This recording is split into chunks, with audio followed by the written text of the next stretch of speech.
하나님의 은혜 가운데서 늘 주님과 동행하는 저와 여러분 되시기를 간절히 소망합니다. 믿음으로 우리가 승리하는 성도가 되어야 할 줄로 믿습니다. 예수 그리스도의 은혜 가운데, 사랑 가운데서 서로를 사랑하고 섬기며 낮추어 섬겨주는 자리에서는 그런 복된 인생, 복된 성도들이 다 되시기를 간절히 소망합니다. 특별히 잘 헤아려주는 사람들이 됐으면 좋겠습니다.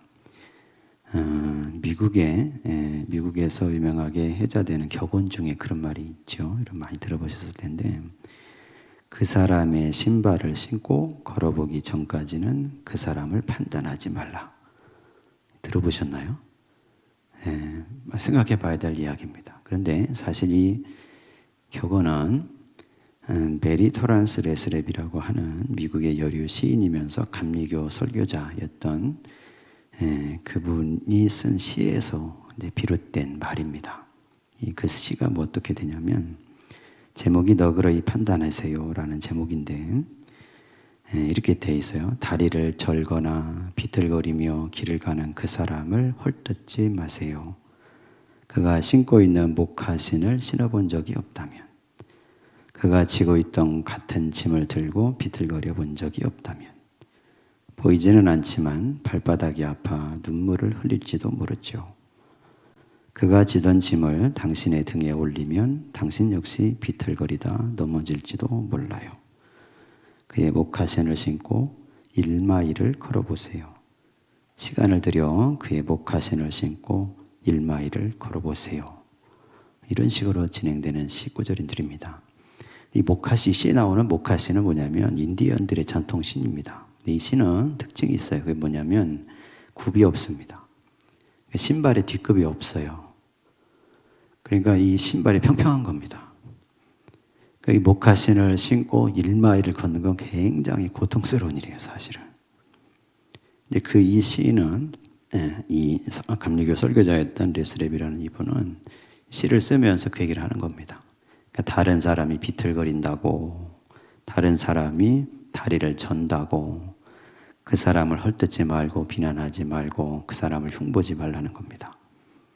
당신도 똑같은 그 사람이 겪는 고통과 역경과 시련 속에 있다면 당신은 그보다 훨씬 더 비틀거리고 넘어지게 될지 모른다는 거죠. 그래서 목화신을 예를 들어서 얘기한 거예요.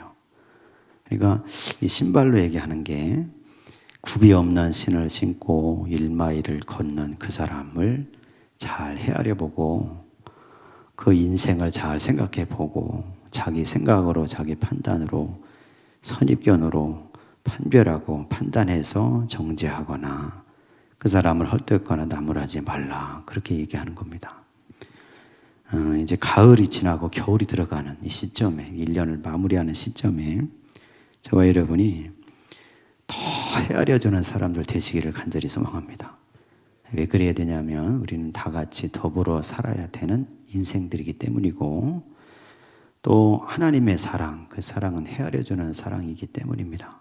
예수 그리스도께서 십자가에 돌아가신 것도 저와 여러분이 죄로 말미암아서 사망과 멸망의 길에 이를 수밖에 없던 것을 하나님께서 헤아려 주셨기 때문에 예수 그리스도를 보내셔서 십자가를 지게 하셨다는 사실을 저와 여러분이 기억하시고, 우리의 삶 속에도 다른 사람의 처지와 입장과 그 모습을 잘 헤아려서 서로 섬기며 사랑하며 살아가는 그런 성도들이 다 되시기를 간절히 소망합니다. 오늘 말씀은 여호수아서 6장에 나오는 여리고성을 무너뜨리신 하나님에 관한 말씀입니다. 이스라엘 백성들이 가나안 땅으로 들어갔죠. 요단강을 건너서 가나안 땅으로 들어가게 됐는데, 그 요단강 건너서 가나안 땅 들어갔을 때 맨 처음에 근거지를 삼은 곳이 길갈이라는 곳입니다. 길갈. 이 길갈이라는 말의 뜻은 굴러갔다, 그런 뜻이에요. 굴러갔다, 수레바퀴 굴러갔다, 지나갔다, 그런 의미입니다. 그러니까 과거에 이제 요단강을 건너면서 모든 게 다 지나간 겁니다. 특별히 여호수아서는 뭐라고 얘기하냐면 애굽의 모든 수치가 지나갔다, 그렇게 얘기합니다. 애굽에서 노예로 살았던 그 모든, 그때 애굽 사람들의 비난과 미국 사람들로부터 노예로서 취급을 당했던 그 모든 신분들이 다 지나갔고 또 광야의 모든 광야의 역경 어려운 세월들이 다 지나갔다는 겁니다. 그래서 길갈에서 이스라엘 백성들이 근거지를 삼아서 수경을 하고 지내게 되는데 여호수아의 인도로 거기서 지냈던 이스라엘 백성들이 길갈에 세 가지 일을 합니다. 첫째는 요단강 강바닥에서 건져온 12개 돌덩이를 가져다가 12돌 기념비를 세웠죠. 그래서 그것을 보는 후대에 너희 후손들이 그게 뭐냐고 물어볼 때 하나님께서 이같이 우리를 도우셔서 넘실거리는 요단 강물을 끊어버리시고 우리를 마른 땅으로 걷게 하셨다. 여호와를 경외하게 하기 위해서 12돌 기념비를 세워놓습니다. 그 다음에 길갈에서 또 두 번째 무슨 일을 하냐면 할례를 행해. 할례. 생각해 보십시오. 광야에 들어오기 전에, 그러니까 애굽에 살 때까지는 할례가 됐겠죠. 근데 출애굽에서 광야로 들어서는 순간부터는 할례가 어렵습니다. 매일매일 행군을 해야 되잖아요. 광야에서 태어난 남자아이들은 40년 지났으니까 처음에 태어났으면 40살이 됐겠죠. 그 아이들은 할례를 행한 적이 없어요. 난지 8일 만에 할례를 행해야 되는데, 그러니까 요단강 건너와서 12돌 기념비 세우고 그 다음에 한 일이 뭐냐면 할례를 행하는 겁니다. 그때 할례 받지 못했던 광야에 태어났던 그 남자아이들, 남자 사람들, 청년들을 다 할례를 행하는 겁니다. 그래서 할례를 왜 합니까? 하나님과 언약 백성이 됐다는 표식을 가지는 거잖아요. 그러니까 하나님과 언약의 약속의 갱신 작업을 한 겁니다. 할례를 행하면서. 그 다음 세 번째로 무슨 일을 했냐면 유월절을 행했어요. 유월절 아시죠? 이스라엘이 출애굽한 그날, 애굽에 10가지 재앙을 내렸을 때 마지막 재앙의 날, 그날 이스라엘 집에는 1년 된 어린 양의 그 양을 잡아서 피를 문인방과 문설주에 다 발라서 하나님의 심판에 사자가 왔을 때 그 피의 표식을 보고 그 집을 넘어갔습니다. 그 사망이 넘어갔지요. 그래서 6월절, 6월했다, 패스오버 했다 해서 6월절을 기념해서 지키게 되는데 광야에서 제대로 지킨 적이 딱 한 번 있어요. 출애굽하고 둘째 해. 그리고 나서는 제대로 지킬 수가 없었습니다. 가나안 땅 들어와서 이 길갈에서 6월절을 행하는 거예요. 6월절. 제대로 말씀을 따라서 하나님의 그 은혜를 생각하며 능력의 손길을 생각하면서 그 사망을 넘어가게 하셨던 하나님을 기념하면서 경배하면서 6월절을 지냅니다. 6월절을 지키고 지나가죠. 그렇게 하고 나서 길갈에서 어디로 가냐면 여리고 성을 향해서 가는 겁니다. 첫 번째 가나안 땅 들어와 길목에 있는 성이 여리고 성이에요. 여호수아가 이스라엘 다 이끌고 여리고 성으로 가고 있습니다. 이 여호수아가 앞서서 가고 있는데 그때 여호수아가 신비 체험을 합니다. 막 가고 있는데 자기 눈앞에 어떤 사람, 건장한 전사가 나타난 거예요. 하나님의 천사예요, 사실. 칼을 빼들고 여호수아 가는 길 앞에 딱 버티고 서 있는 겁니다. 여호수아가 그걸 보는 순간 놀랐겠죠. 그걸 물어봅니다. 당신은 우리를 돕는 사람이냐? 아니면 적군을 돕는 사람이냐? 물어봤는데 그때 그 천사가 대답하죠. 나는 돕는 자가 아니고 나는 뭐라고 얘기하냐면 하나님의 군대의 대장으로 와 있다. 그렇게 얘기하는 거예요. 그래서 여호수아 그 앞에 다 엎드렸어요. 하나님의 군대는 이스라엘을 얘기하는 겁니다. 그러니까 여리고 성을 공략하는 오늘 말씀이 좀 나오는데 점령하는 얘기가 나오는데 사실 이것은 영적인 전쟁입니다. 하나님이 보내신 이 하나님의 군대의 대장, 이 천사가 함께하는 전쟁이었어요, 사실. 와서 다 그 얘기를 하니까 여호수아가 다 엎드렸어요. 그러니까 천사가 얘기하죠. 뭐라고 얘기하냐면 네가 선 곳은 거룩한 땅이니 네 발에서 신을 벗어라 얘기합니다. 꼭 모세가 하나님 만났을 때 그때 똑같아요. 호렙산 그 동굴에서 가시떨기에 태우지 않는, 사르지 않는, 불태워 없애지 않는 불로 임하셨던 하나님을 봤을 때 거기서 모세가 다 그 앞에 엎드렸을 때 하나님께서 네가 선 곳은 거룩한 땅이니 발에서 신을 벗어라 말씀하셨죠. 그 여호수아도 똑같이 그 앞에 신을 벗습니다. 여러분, 신을 벗는다는 것의 가장 중요한 의미는 뭐냐면 자기 모든 걸 내려놓는다는 거잖아요. 하나님의 임재가 있는 곳이 거룩한 땅입니다. 하나님이 천사를 통해서 임재하셨고 여호수아 이스라엘과 함께 하시는 그런 역사가 지금부터 시작이 되는데 그 앞에서 가장 먼저 뭘 해야 되냐면 신을 벗어야 된다는 거예요. 신을. 신이 뭐냐면 내가 이 세상에서 의지하는 겁니다.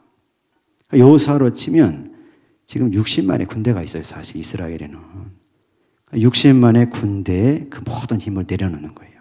그리고 여호수아가 40년 동안 모세의 부관으로 광야를 지나왔잖아요. 광야에서 자기가 축적하고 경험하고 자기가 가졌던 모든 지혜와 전략과 전술을 내려놓는 겁니다.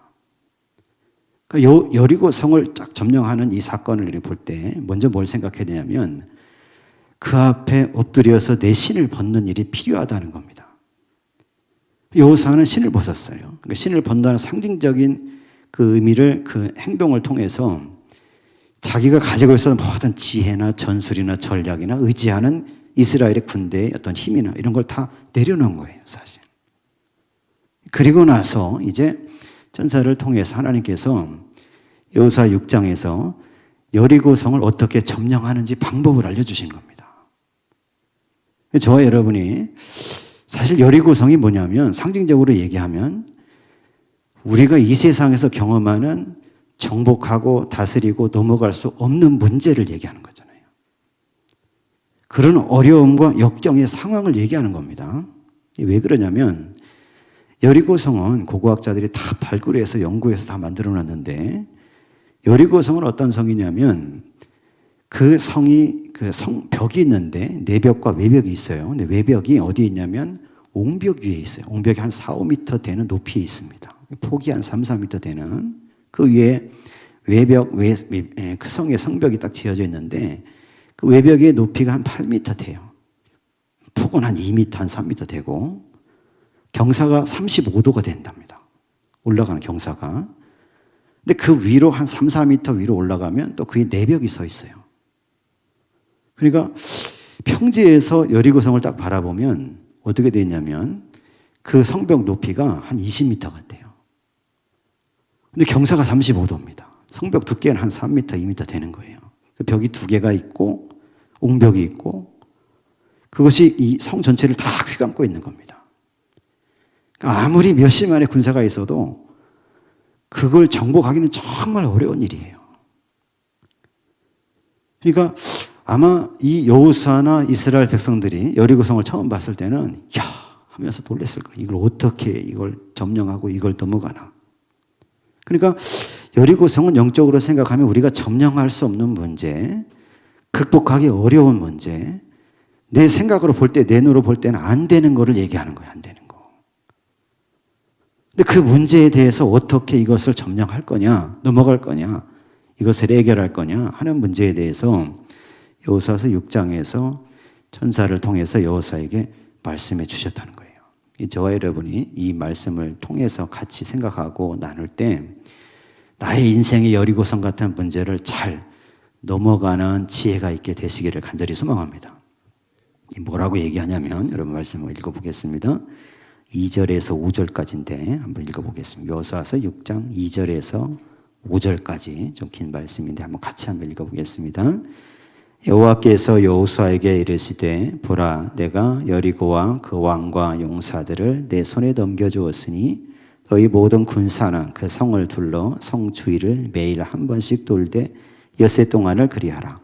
제사장 7은 7 양각 나팔을 잡고 언약궤 앞에서 나아갈 것이요 7째 날에는 그 성을 7번 돌며 그 제사장들은 나팔을 불 것이며 제사장들이 양각 나팔을 길게 불어 그 나팔 소리가 너희에게 들릴 때에는 백성은 다 큰 소리로 외쳐 부를 것이라. 그리하면 그 성벽이 무너져 내리리니 백성은 각기 앞으로 올라갈지니라 하시매. 이게 여리고성을 정복하는 하나님의 전략과 방법이었습니다.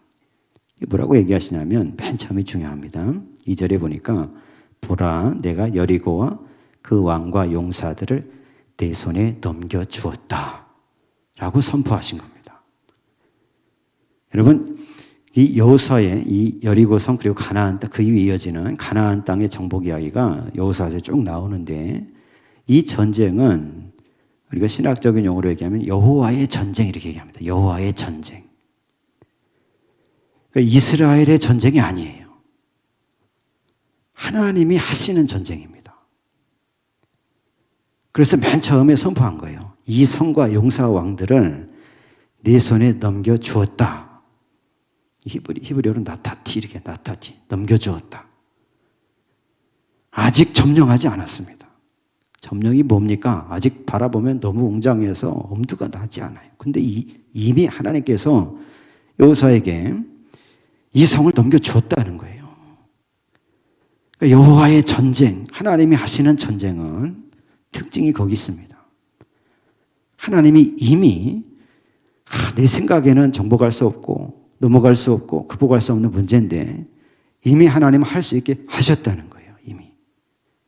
중요한 건 뭐냐면 그 선포의 말씀을 나에게 주시는 말씀으로 붙잡는 겁니다.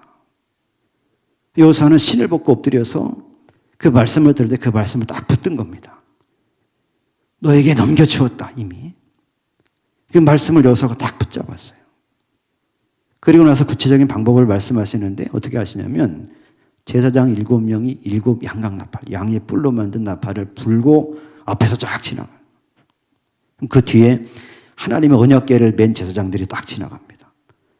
그 뒤에 이스라엘의 군대가 같이 따라가라는 거예요. 이렇게 뭘 보면서 양강나팔 소리를 들으면서 그리고 앞에 가는 언약궤를 바라보면서. 여러분 요단강 건너갈 때 어떻게 했습니까? 언약궤를 바라보고 갔잖아요.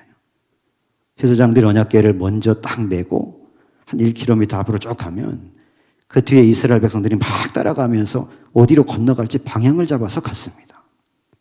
그 언약궤는 하나님의 말씀을 의미하는 거고 요단강을 건널 때 그렇게 왔으니 여리고성을 점령하는 것도 앞으로의 가나안 땅을 점령해 나가는 모든 과정도 다 하나님의 언약궤를 바라보고 가야 되는 거예요.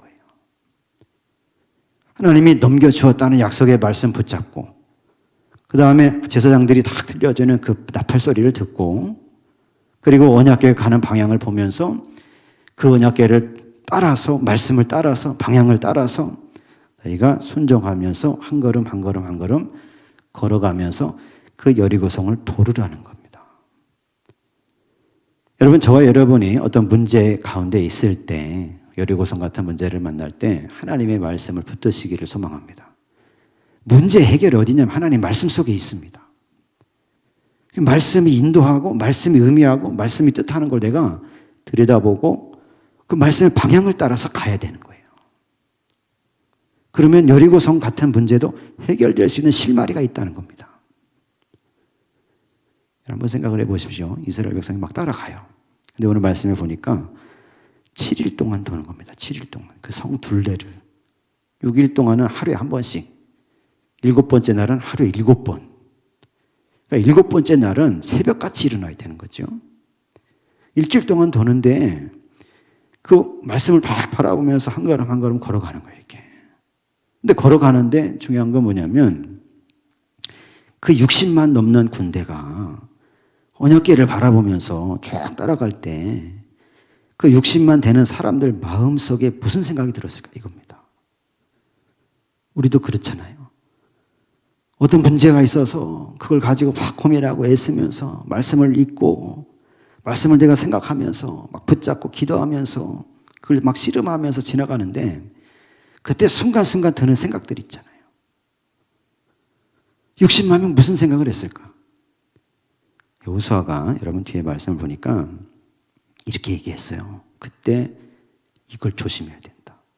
저와 여러분 이걸 조심하시기 바라는데 10절 말씀 한번 가보겠습니다. 8절, 9절, 10절 한번 읽어보겠습니다. 8절에서 10절까지 같이 읽겠습니다.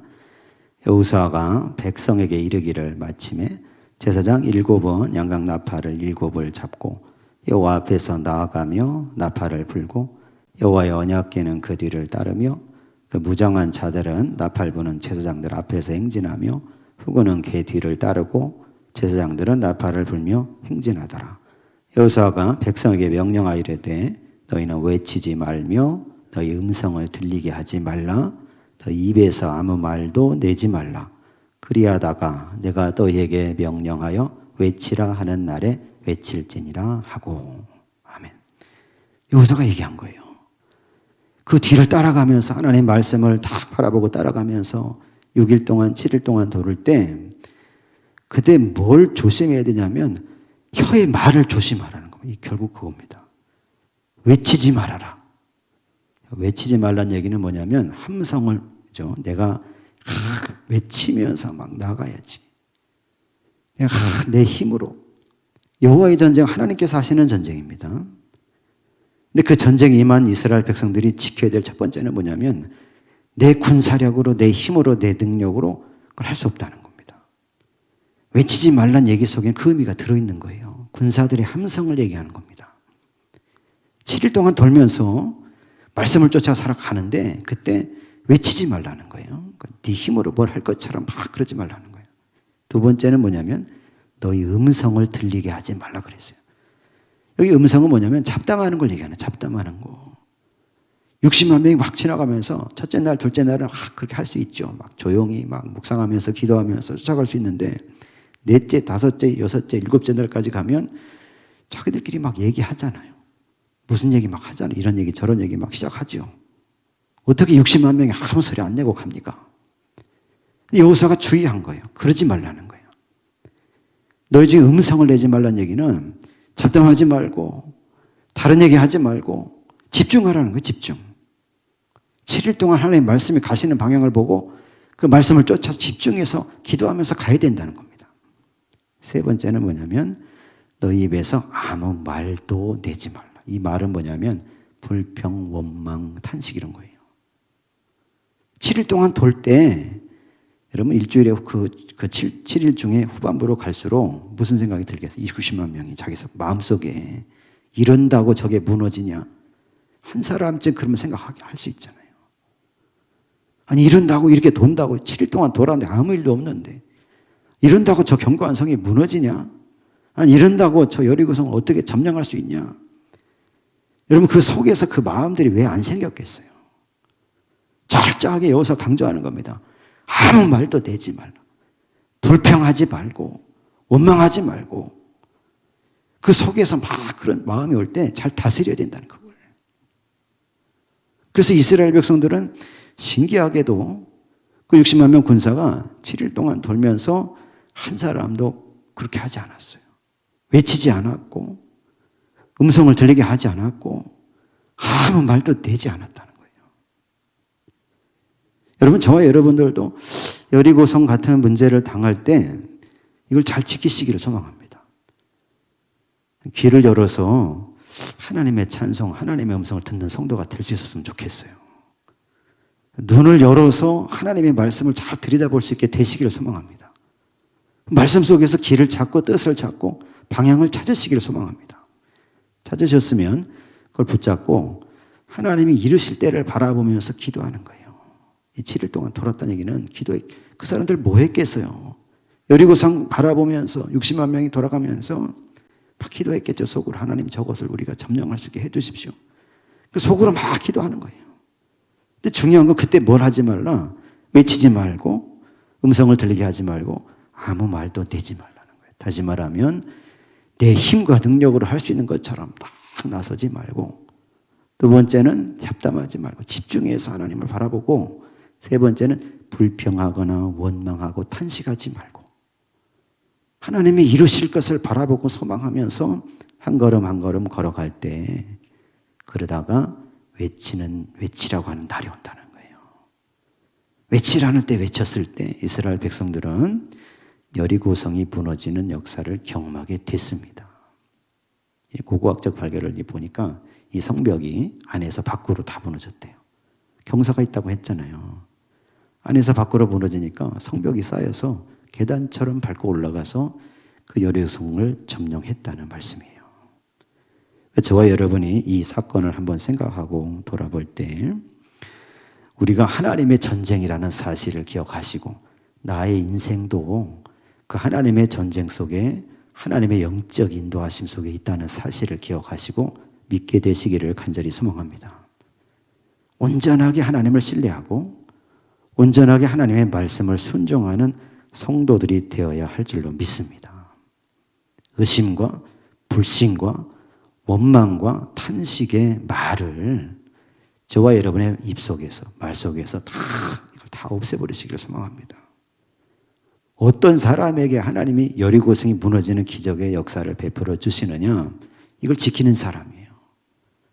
말씀을 보고 따라가면서 기도하고 살아가면서 그 속에서 집중하고 그 속에서 불평하고 원망하고 탄식하지 않으면서 하나님이 이루실 그때를 소망하는 성도, 온전히 하나님을 신뢰하고 온전히 하나님의 약속의 말씀을 붙들고 살아가는 그 인생 속에 오늘 여리고성을 무너뜨려 주신 그 은혜의 역사가 임하게 될 줄로 믿습니다. 생각해 보니까 이렇게 온전한 신앙을 가지려면 세 가지를 다스려야 됩니다. 첫째는 뭐냐면 자기 생각입니다. 말이 어디서 나옵니까? 생각에서 나오잖아요. 이 생각을 다른 말로 표현하면 어떻게 되냐면 선입견, 고집 이런 거예요. 그 신앙생활을 하면서 이걸 다스려야 됩니다. 내 생각, 내 고집, 내 선입견. 야, 이런다고 저게 되겠어? 내 생각해 볼 때 이건 아닌데. 이걸 잘 다스릴 수 있기를 소망해요. 두 번째는 뭐냐면 기질이에요, 기질. 자기 성격. 이걸 잘 다스려야 됩니다. 세 번째는 어떤 거냐면 자기 욕심입니다. 마음에서 나오는 욕심. 여리고성이 문을 점령할 때 여러분 생각해 보셔야 돼요. 그때 이스라엘 백성 중에 누가 아간은 욕심을 다스리지 못했잖아요. 첫 번째 성을 다 점령했어요. 두 번째 아이성 점령할 때 실패합니다. 첫 번째 1차전에서. 왜 그렇습니까? 이때 하나님 다 무너지게 해주셨는데 거기 밟고 넘어가서 다 진멸해서 하나님께 올려드려야 되는데 아간은 마음의 욕심을 다스리지 못해서 시날산 외투 한 벌, 금덩어리 하나, 은덩어리 하나 갖다가 자기 장막에다 파묻어 놨잖아요. 그것 때문에 아이성 전투 점령에 처음에 실패하게 됩니다. 저와 여러분이 이걸 잘 다스리시길 소망합니다. 내 생각을 잘 다스리고, 두 번째 나의 기질을, 나의 성격을 잘 다스리고, 세 번째 나의 마음의 욕심을 잘 다스려서, 그래서 하나님 앞에 깨어 기도하고 하나님 온전히 신뢰하며 살아갈 때 내 인생에 당면한 여리고성 같은 어려운 문제도 내가 아닙니다. 하나님이 무너뜨려 주시고 하나님이 열어주시고 하나님이 풀어주시는 그 은혜의 역사가 임하게 될 줄로 믿습니다. 예배하는 저와 여러분이 그 은혜를 누리며 살아가는 성도들이 다 되시기를 예수 그리스도의 이름으로 간절히 축원합니다.